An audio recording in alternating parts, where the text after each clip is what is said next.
2 games in, 1-1. We were able to get good pitching in the first game, and struggled a little bit early in the game today. So. Our starting pitching was good tonight. I think we gave up, for sure 3 free bases, early on, and they all scored. And we knew going in, this was going to be a pitcher's duel. Leiden's that guy's a plus pitcher.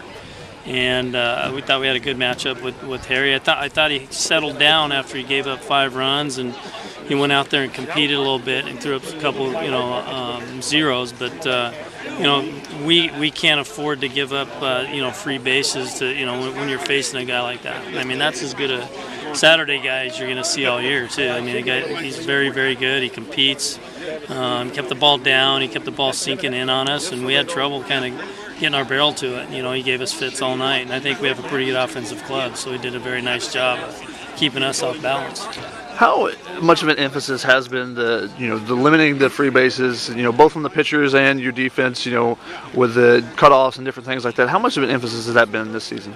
All year long, from the first day in the fall. It's one of those things that we failed at miserably last year, and so all fall, all spring, we have a chart in our locker room that tracks that and tells us, whether it's inter-squad or, a game against another opponent, how many free bases we give up and whether we're winning or not. And so it's a huge point of emphasis for us, whether it's from the mound, making errors, giving up an extra base on a failed relay throw, those kinds of things. So we have to clean that up, and I think it hurt us tonight. And even the runs that we gave up in the first game were a lot of free bases as well. But the plus side, we were swinging the bat in the first game, and we had fits tonight swinging the bat. The guy did a very nice job against us.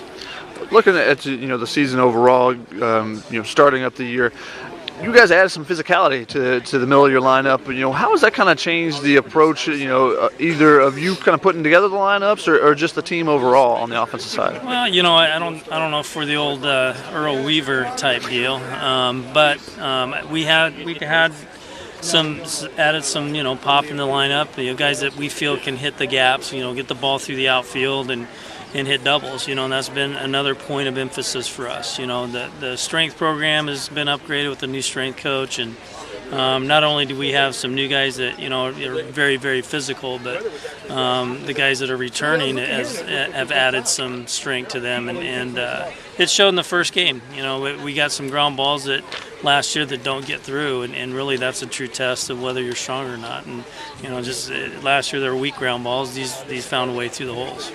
One of the things that it seems like you have a tough task, but an enviable task in the outfield, picking 3 guys every night, because you got 5 or 6, 7 guys that you seem like you trust out there. Yeah, we have a lot of really good athletes out there, and whether it's Denzel Chapman, Julian Escobedo, Chase Calabug, Tyler Atkinson hasn't gotten a game yet. He's one of the guys that hit over 300 for his first couple of years, so he's going to have an opportunity tomorrow. And Chad Bible is kind of a big hitter in the lineup, and we're going to kind of find ways to create opportunities for him as well. He's a threat to hit the ball in the gap every time he steps up to the plate. So it's a nice challenge. I think we can play some matchups as we start to get into the season.